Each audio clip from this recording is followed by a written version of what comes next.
In 2016, we were very lucky to get funding from the Police Crime Commission to start a project to raise awareness amongst vulnerable people who have a learning disability on what a hate crime is.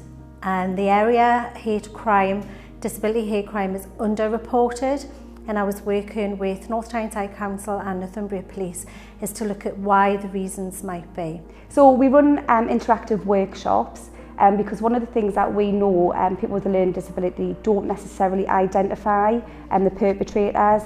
They don't remember telltale signs, or they can't identify streets.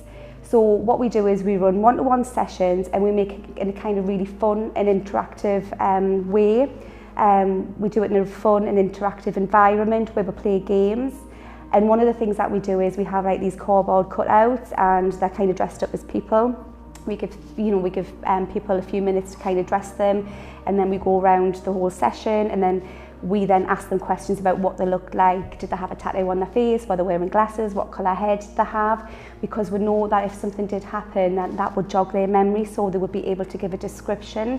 Because quite a few people that we have supported to report a hate crime, what's happened is they haven't been able to give a description of the perpetrator, so straight away that falls straight down. Fortunately, some people that we have supported to report, there has been CCTV, so obviously the police can then can identify it and can then do the follow-ups. But we do know that a lot of people with a learning disability can't identify. There are many different ways in which somebody can be targeted. They can be targeted because of how they look, about how they speak, or about what religion they come from, or even their sexual orientation. But what we do know when we talk about disability hate crime is that it is woefully underreported. And so our work, in collaboration with our partner, such as LD North East, focuses on ensuring that carers and support workers feel confident about recognizing what a hate crime is, but also for those victims to feel confident in reporting to the police that they have been targeted for who they are. The majority of journeys that are made on public transport are enjoyable.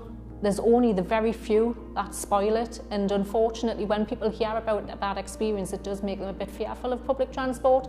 Working with LD North East, we can go in and talk to their clients and show them that it's not unsafe and that you can do things and you can enjoy your experience. We can take them onto public transport, show them how to use machines, show them where to go to stand, where they can be safe on the carriage by telling them to be in the front end of the carriage. I always tell all of my users, sit in the front carriage of a metro train, the driver's in the front carriage of the metro train, he can help you or she can help you if there's an incident or a safety incident.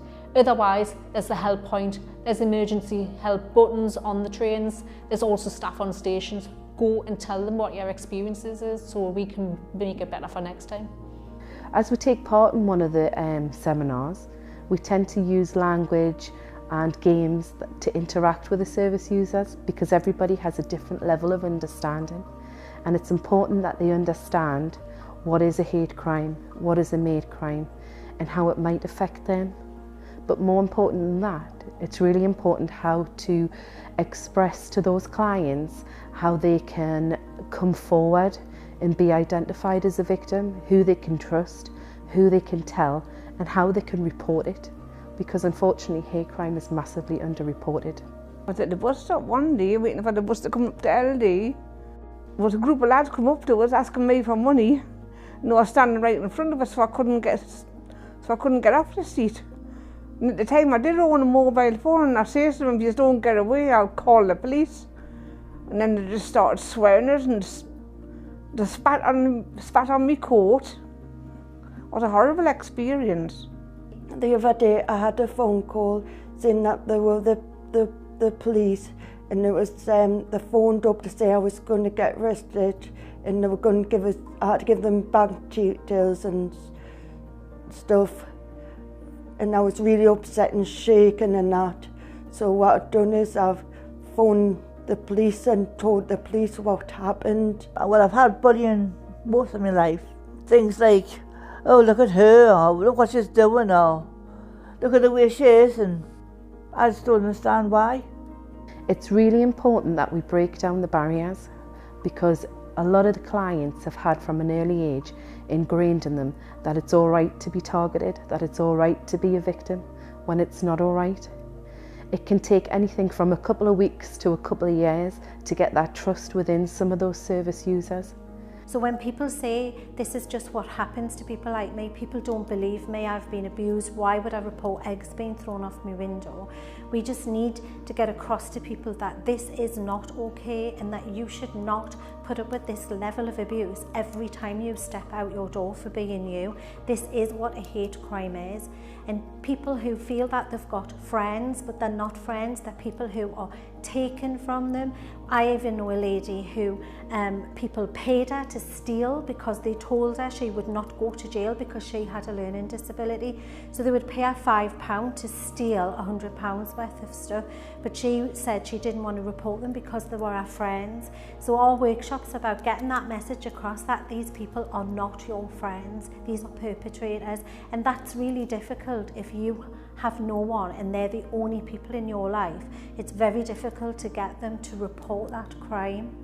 LD North East has always been our strong partner when reaching out to victims with learning disability. So what we try to establish with the partnership working is to have like constant visit with LD North East, also invite their staff to Victims First Northumbria as well to see what are the gaps, and also to encourage Victims First coordinators to learn more from LD North East staff about the needs of the vulnerable victims.